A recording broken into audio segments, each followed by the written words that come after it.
Hello दोस्तों, आप सभी का स्वागत है अपने इस यूट्यूब चैनल के ऊपर। पीछे मैंने आपको एक वीडियो प्रोवाइड किया था, कुंडलिनी योग का अनुभव शेयर किया था उस वीडियो में।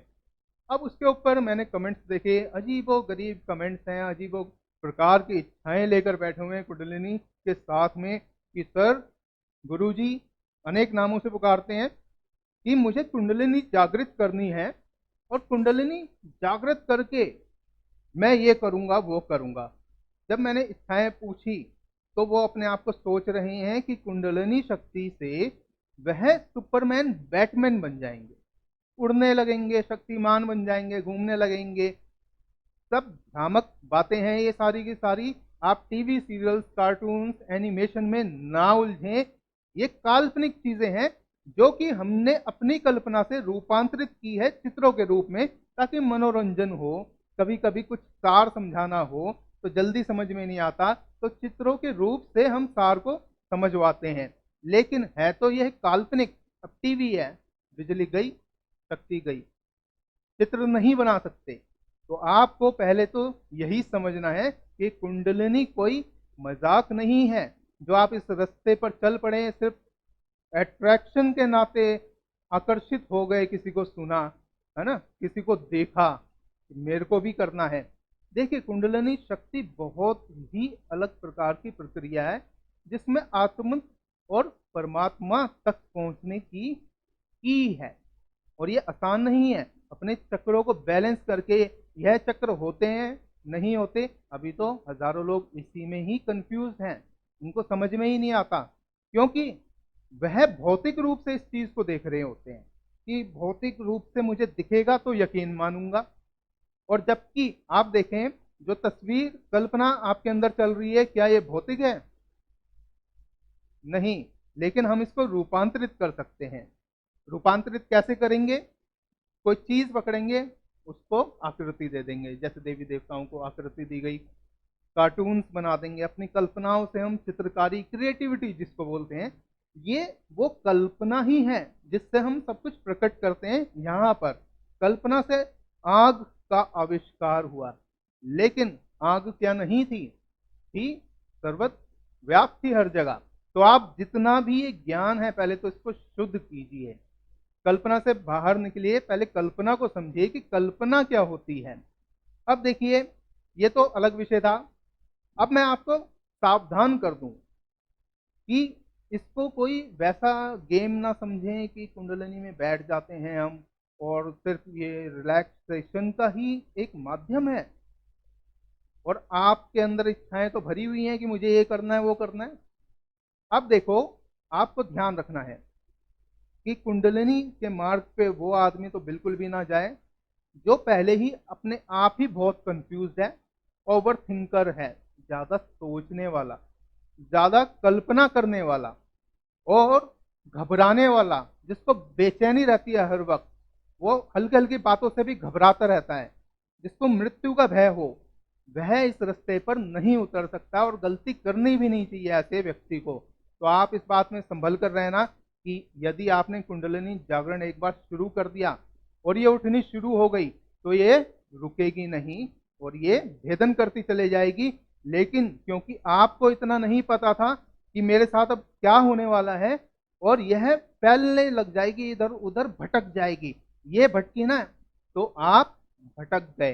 भटक गए तो पागलपन का शिकार हो जाओगे, इसमें मृत्यु तक हो जाती है। आपने देखा होगा, बावले हुए फिरते हैं लोग, फिजियोफर्निया हो जाता है उनको। जो तस्वीरें कल्पना उन्होंने बनाई होती हैं, क्योंकि वह ज्ञान में नहीं थे, वह उसको ऐसे देखने लगते हैं जैसे उन्हीं के सामने भी खड़ा हो भौतिक रूप से, जबकि वो अपने ही ब्रेन में अटक के रह चुके हैं, इसलिए बाहर नहीं निकल पाएंगे। अब इसको कैसे निकलेंगे?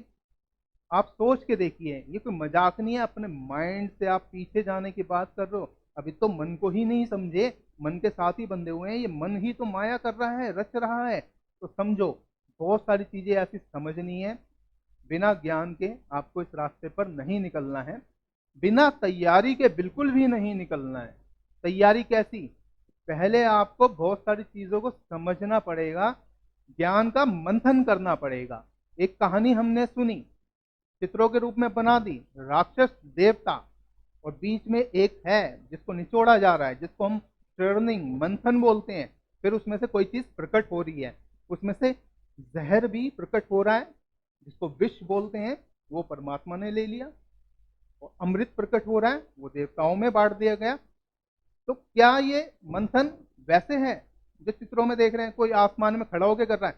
नहीं, ये आप ही के अंदर तो है। एक राक्षस प्रवृत्ति है, एक मनुष्य प्रवृत्ति है, और एक देवता प्रवृत्ति है। जिसको हम तामसिक बोलते हैं वो राक्षस है, मनुष्य रजस है, भोगवादी, भोगों में फंसा हुआ है।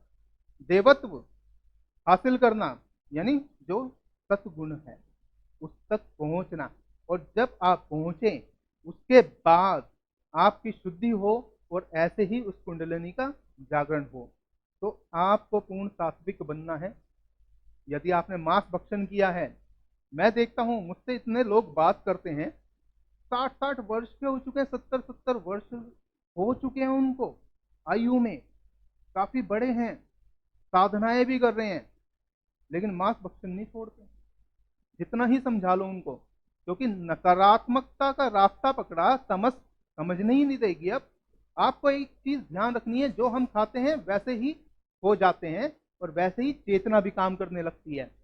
प्रकृति में ये चेतना जब हम जीवों में देखते हैं, पता उनको भी है बच्चे कैसे बनाने हैं, पालना है, अपनी रक्षा कैसे करनी है। ये तो मनुष्य है, ज्यादा समझदारी दी गई, उसने इनको मारना चालू कर दिया, इनको खाना चालू कर दिया। अब जब वह मांस खा रहा है, क्योंकि वह चलने वाली एनर्जी थी, पौधा नहीं, पौधा खड़ा रहता है। अब देखिए, न्यूनतम चेतना के साथ है पौधा, उसको नहीं पता मैं कहाँ बढ़ना हूं। उसका हाथ भी काट दोगे दोबारा उगाएगा, जानवर का काट दो, किसी का भी काट दो, दोबारा नहीं उगेगा। ये भ्रांतियां निकाल देना मन से। जीव को जब आपने कंज्यूम किया, खा लिया, गायब हो जाएगा वो, कन्वर्ट होगी चेतना, क्योंकि वह मूलाधार से इंटेलिजेंस क्रिएट करेगी। इंटेलिजेंस कैसे क्रिएट करेगी?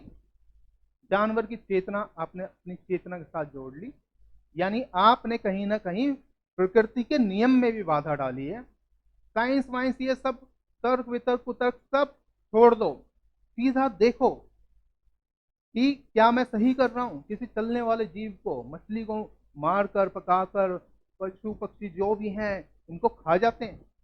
आप इन सभी बातों से दूर निकल जाएं। दुनिया क्या कर रही है? कोई कहता है शेर शेर को खाए, खाने दो, ठीक है, शेर उसको खाए, खाने दो। आप इसका बहाना नहीं पकड़ सकते, आप साइंस का भी बहाना नहीं पकड़ सकते कि ये साइकिल है। ये कोई साइकिल नहीं है, वो प्रकृति की साइकिल है। मनुष्य चेतना सर्वाधिक मिली हुई है मनुष्य को, और वह भटक गया अपने रास्ते से।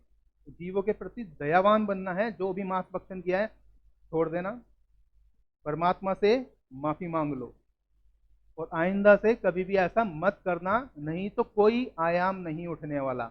जानवर को खाने वाला जानवर प्रवृत्ति को प्राप्त होता है, साथ में उसकी शक्ल भी जानवर जैसी ही दिखने लग जाती है।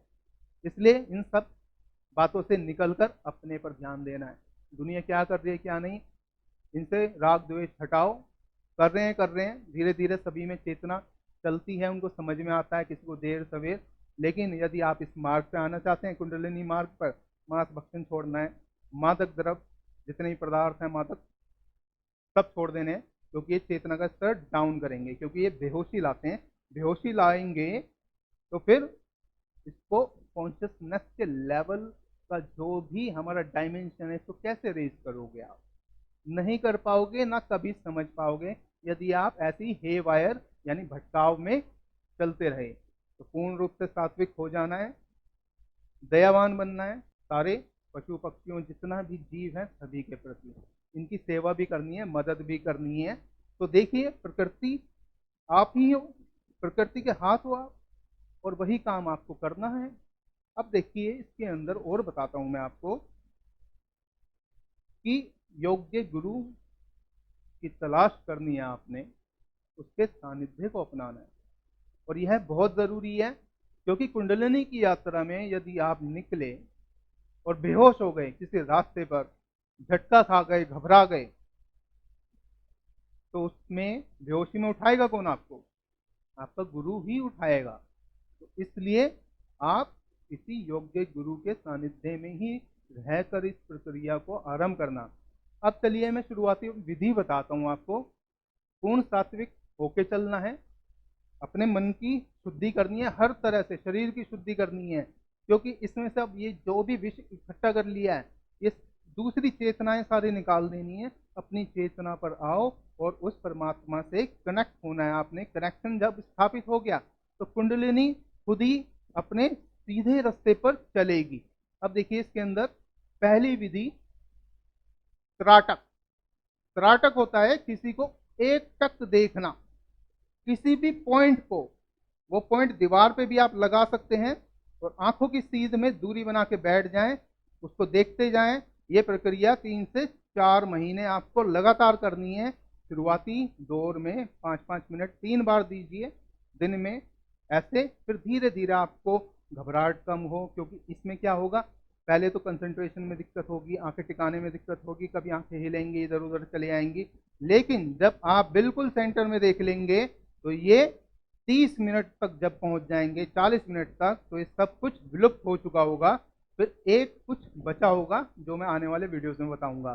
तो आपको त्राटक का अभ्यास करना है, 40 मिनट से 1 घंटे तक लेकर जाना है। और त्राटक के अभ्यास करने के बाद आपको अंदरूनी जगत में उतरना है, क्योंकि तभी आप उस ध्यान को टिका पाएंगे, फोकस कर पाएंगे और परम रोशनी को उपलब्ध भी होंगे। चलिए, ये मैंने कुछ बातें बताई हैं आपको कि त्राटक से शुरू करना है आपको। साथ में एक बात और भी ध्यान रखिए, सांसों पर भी आपको काम करना है। सांस लीजिए गहरी, पेट फुलाकर, पूरा पेट फुला के रोक लीजिए 10 सेकंड, और इसके बाद इसको छोड़ना है। और छोड़ते हुए पूरी जब तक आपके बस की हो तब तक निकाल देना है। कार्बन डाइऑक्साइड सारा निकल जाएगा बाहर। और अब खींचनी नहीं है, छोड़ दो अपने आप को। प्रकृति स्वयं खींच लेगी जितनी उसको चाहिए होगी। जैसे भी आप साइंटिफिक टर्म्स में समझे, ऑक्सीजन चाहिए या कुछ भी चाहिए, ये स्वयं ले लेगी। फिर आपको और कार्बन डाइऑक्साइड बाहर छोड़नी है, ताकि विष ज़्यादा से ज़्यादा बाहर निकले, शुद्ध ऑक्सीजन आपका संचालित हो, सारा का सारा खून। इसके लिए पैदल भी चलिए। आपने देखा होगा आध्यात्मिक लोग वाहनों पर ना के बराबर ही दिखेंगे आपको, वह पैदल ही पैदल चलते हैं, क्योंकि शरीर को स्वस्थ भी रखना है तो पैदल चलना है आपको। चलिए, मैं इसको और डिटेल में आगे बात करूंगा अगले वीडियोस में। आपका कोई भी मन में प्रश्न हो, शंका हो, आप कमेंट सेक्शन में पूछ सकते हैं, मैं उसका जवाब दूंगा। अगर ज़रूरत पड़ी तो वीडियो भी बनाकर आपके सामने पेश कर दूंगा। धन्यवाद।